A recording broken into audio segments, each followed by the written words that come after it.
Part 25. The Silent Monument. Chapter 1. The Threshold of Desolation. The structure loomed against the horizon like the skeletal remains of a fallen Titan, a jagged silhouette of stone and weathered iron, etched sharply against a sky the color of a fresh bruise. Deep purples and heavy, suffocating greys swirled in the atmosphere, suggesting a storm that refused to break. Ilara stood at the threshold of the valley, her heavy boots sinking into the frozen earth. Here the world felt precariously thin, as if the fabric of reality had been worn down to a few frayed threads by the relentless passage of unrecorded time. She remembered the maps she had followed to reach this god-forsaken latitude. They were drawn on parchment so brittle it had flaked away under her touch like dead skin. The ink faded to a ghostly sepia. Those ancient charts spoke of this place as the Silent Monument, a title that felt less like a name than more like a final warning.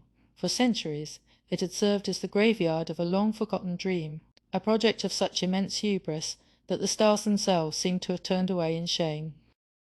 As she began the final ascent toward the ruin, the silence was absolute. It was a vacuum of sound that pressed against her eardrums with agonizing force. There was no wind to whistle through the crags, no scavengers to offer a lonely cry. Only the sound of her own breathing, ragged and white in the frigid air, accompanied her. To her left, the remnant of a flowing stream sat choked with black silt and jagged ice. Its voice had been stilled by a winter that felt eternal. She reached out, her gloved hand brushing against a low perimeter wall. The stone was so cold it felt as though it were trying to leach the very heat from her marrow, claiming her for the stillness. Chapter 2. The Echoes of the Organ. The iron doors of the main rotunda were massive, rusted shut by decades of neglect and the corrosive salt of the mountain air. They looked like a barrier of metal, cold and grim, designed to keep the world out, or perhaps to keep a terrible secret in. Ilara braced her shoulder against the oxidized surface, the metal biting into her coat. With a heave that sent a protest of screeching iron echoing across the valley like the scream of a dying god, the seal finally broke. She stepped inside, and the atmosphere shifted instantly. The air was thick, tasting of ancient salt, dust, and the sharp metallic tang of ozone. It was then that the sound began. It wasn't a noise she heard with her ears so much as a vibration she felt in her teeth. Somewhere in the vaulted heights of the ruin, a pipe organ struck a low and heavy chord. It was the sound of ages resting on the air, a resonance that suggested the building was groaning in its sleep. Beneath the thunder of the pipes, a synthpad held a massive, sustained tone, a modern ghost haunting an ancient machine. The sound was an anchor, dragging her down into the gravity of the moment. It represented the heavy truth she was forced to bear. Ilara was the last one. She was the final witness to a promise that had been broken before her ancestors had even drawn their first breaths. The music wasn't a welcome. It was a requiem for the path she had taken to get here. Chapter 3. The Architecture of Failure. The interior was a cathedral of discarded knowledge. The observatory stood in broken brick and shattered glass, a silent promise of celestial understanding that had never been met. In the center of the room, a telescope of immense proportions lay slumped in its cradle, like a wounded animal. Its silver casing was tarnished black, and its primary lens, once capable of peering into the birth of galaxies, was cracked into a spiderweb of fractures. It was a monument that made the spirit sick, a physical manifestation of the heavy sorrow Ilara had carried across the wastes. She moved toward the center of the rotunda, her footsteps kicking up clouds of grey dust that hung in the shafts of dying light like fallen snow. To her right, a spiral staircase of rotting wood wound its way upward. Into the gloom, she climbed it slowly, testing each step. Each board let out a groan that echoed through the hollow hall, sounding like 1,000 whispered voices trying to tell her to turn back. At the first landing, she stopped, where a marble statue had once stood. Now, only shattered pieces remained, scattered by the wall, like bone fragments. Ilara knelt and picked up a piece of the debris, a hand, perfectly carved, clutching a stone scroll. It was a fragment of a civilization that had believed it could outlast the stars, now reduced to grit beneath her boots. She touched the cold stone with a careful hand, feeling the finality of it. Chapter 4. The Memories of the Path. As she ascended, Ilara's mind drifted back to the journey that had led her to this frozen peak. She thought of the villages she had passed, settlements where people lived in the shadow of the great collapse. Unaware that a key to their salvation, or their final end, lay hidden in the northern wastes, she remembered the warmth of a hearth fire 3 months ago, the last time she had felt the touch of another human being. Her father had been the one to pass her the locket, a small, heavy piece of lead-lined gold. "It is a heavy truth, Ilara," he had said, his voice a rasp of dry leaves, "one that our bloodline has guarded since the stars went dim. You must find the observatory. You must play the final chord." At the time, she had thought it the ramblings of a dying man gripped by the fever of the waste sickness. Now, standing amidst the groaning gears of a celestial engine, she realized the burden was hers alone. The cold inside the observatory was different from the cold outside. It was a sterile, preservative cold. It preserved the smell of old paper, the scent of graphite, and the faint, lingering aroma of pipe tobacco from astronomers who had been dead for 500 years. Ilara reached the second landing, where a row of filing cabinets had been overturned. Thousands of star charts lay scattered like autumn leaves, the calculations of 1,000, lifetimes rendered moot by the shifting of the heavens. Chapter 5. The Ritual of Gears. At the summit of the stairs, Ilara found the control dais. It was a masterpiece of brass clockwork and vacuum tubes, glowing with a faint, ghostly phosphorescence. She began the ritual her father had taught her, through rhyme and rote. She pulled levers that felt fused by rust, only for them to give way with a satisfying click as ancient Greece, held in stasis by the cold, finally began to yield. The organ's low chord shifted. It became melodic, a haunting sequence of notes that seemed to sync with Ilara's own heartbeat. The synth pad widened its frequency, filling the room with a sound like a rushing wind. She watched as the center of the floor began to rotate. A hidden mechanism, buried deep within the mountain's granite heart, was grinding into life. The vibration was so intense it rattled the goggles on her forehead and the tools at her belt. She could feel the energy building. Not electrical energy, as she understood it, but something more primal, something drawn from the very rotation of the earth itself. The telescope began to rise, its cracked lens slowly aligning with the zenith of the dome. Chapter 6. The Night Unveiled. "I am the one you waited for," Ilara whispered, her voice swallowed by the vastness of the dome.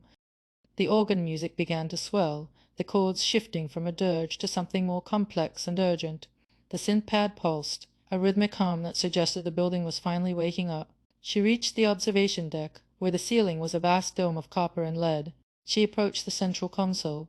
As her fingers brushed the interface, the organ music began to fade, but the synth pad held the end, an unwavering drone that signaled the transition from history to destiny.